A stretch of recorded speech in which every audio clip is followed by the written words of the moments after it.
నమస్తే, నేను Aravind. Welcome back to India 9 TV channel. Sepa Navy. This is Motoranga Sanmar Herald. You gave me clearance to go. My name second on your list. You gave me clearance to go. You are firing now. Let me turn back.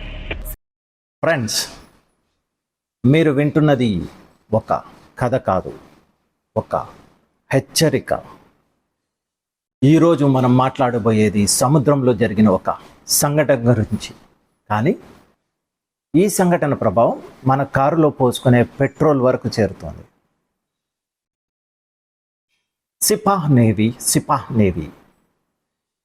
ఇది motor tanker Sanmar Herald. మీరు నాకు clearance ఇచ్చారు. నేను మీ లిస్టులో 2వ నంబర్లో ఉన్నాను. ఇప్పుడు మీరు కాల్పులు చేస్తున్నారు. దయచేసి నాకు తిరిగి వెళ్ళడానికి అనుమతి ఇవ్వండి. ఈ మాటలు ఒక సినిమా డైలాగ్ కావు. ఇవి మరణం ముందు నిలబడిన ఒక కెప్టెన్ యొక్క విజ్ఞప్తి. తేదీ 18 ఏప్రిల్ 2026. ప్రదేశం ప్రపంచంలోని అత్యంత ప్రమాదకర సముద్ర మార్గాల్లో ఒకటి హర్ముజ్ స్ట్రెయిట్. కేవలం 33 కిలోమీటర్ల వెడల్పు, కానీ ప్రపంచ ఆర్థిక వ్యవస్థకు ఇది ప్రాణనాడి. ప్రపంచంలో 20% ఆయిల్ ఈ ఒకే మార్గం గుండా ప్రయాణిస్తుంది. ఆ రోజు సముద్రం మధ్యలో ఒక భారీ నౌక ప్రయాణిస్తోంది. పేరు సన్మార్ హెరాల్డ్. ఇది సాధారణ నౌక కాదు. ఇది ఒక VLCC, అంటే వెరీ లార్జ్ క్రూడ్ క్యారియర్ అన్నట్టు. దీనిలో ఎంత ఆయిల్ ఉందో మీకు తెలుసా? దాదాపు 20 లక్షల బ్యారెల్. అంటే ఒక చిన్న దేశాన్ని వారం రోజుల పాటు నడిపే అంత ఇంధనం. ఇది ఇరాక్ నుంచి బయలుదేరింది. భారత త్రివర్ణ పతాకం పైన ఎగురుతోంది. అన్నీ చట్టబద్ధమే, అన్నీ సేఫ్గా కనిపించాయి. కానీ 2026లో ప్రపంచం మారిపోయింది. ఇప్పుడు చట్టం కాదు, గన్ బుల్లెట్లు మాట్లాడుతున్నాయి. హర్ముజ్ స్ట్రెయిట్ పై ఇప్పుడు నియంత్రణ ఇరాన్ IRGC చేతుల్లో ఉంది.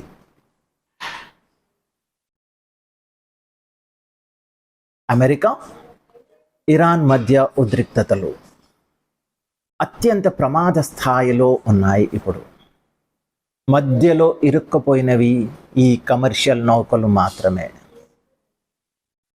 IRGC ఒక నియమం పెట్టింది, క్లియరెన్స్ లిస్ట్ అని. ఆ లిస్టులో పేరు ఉన్నవారికే వెళ్ళడానికి అనుమతి ఉంటుంది అని చెప్పారు. అయితే సన్మార్ హెరాల్డ్ ఆ లిస్టులో ఉంది. అది 2వ నంబర్లో. అన్ని పేపర్లు కూడా రెడీగా ఉన్నాయి, అన్ని అనుమతులు ఉన్నాయి.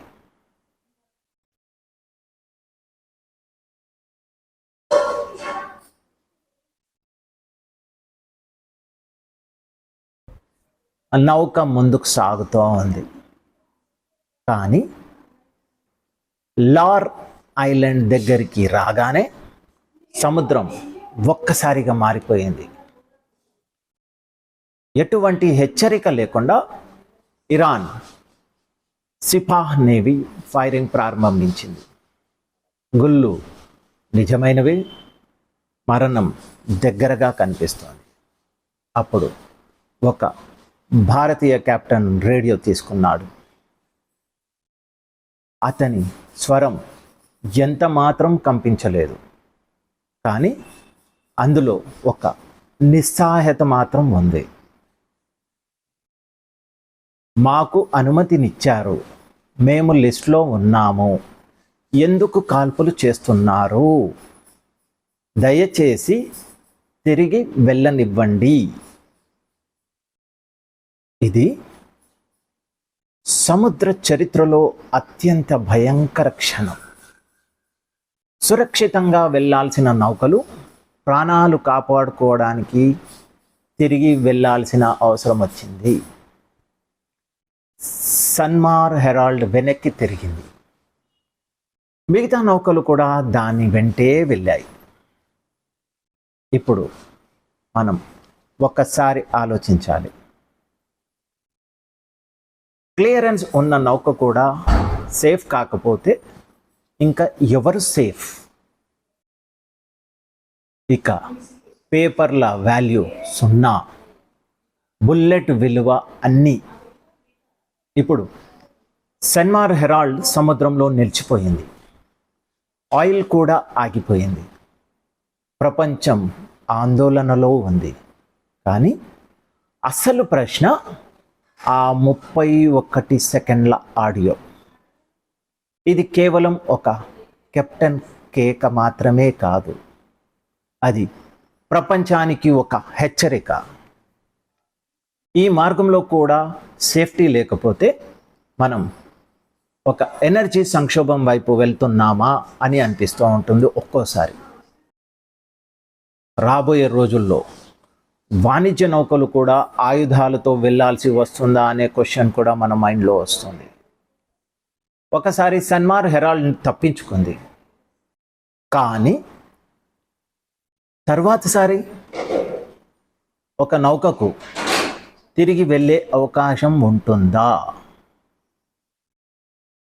లేదా రేడియోలో కేవలం నిశ్శబ్దమే మిగులుతుందా అనే క్వశ్చన్ కూడా మనకు వినిపిస్తుంది. మిత్రులారా, మీరు నెక్స్ట్ పెట్రోల్ నింపుకునేటప్పుడు ఒక్కసారి ఆలోచించండి. ఆ ప్రతి బొట్టు వెనక ఇలాంటి భయంకర కథలు దాగి ఉన్నాయని.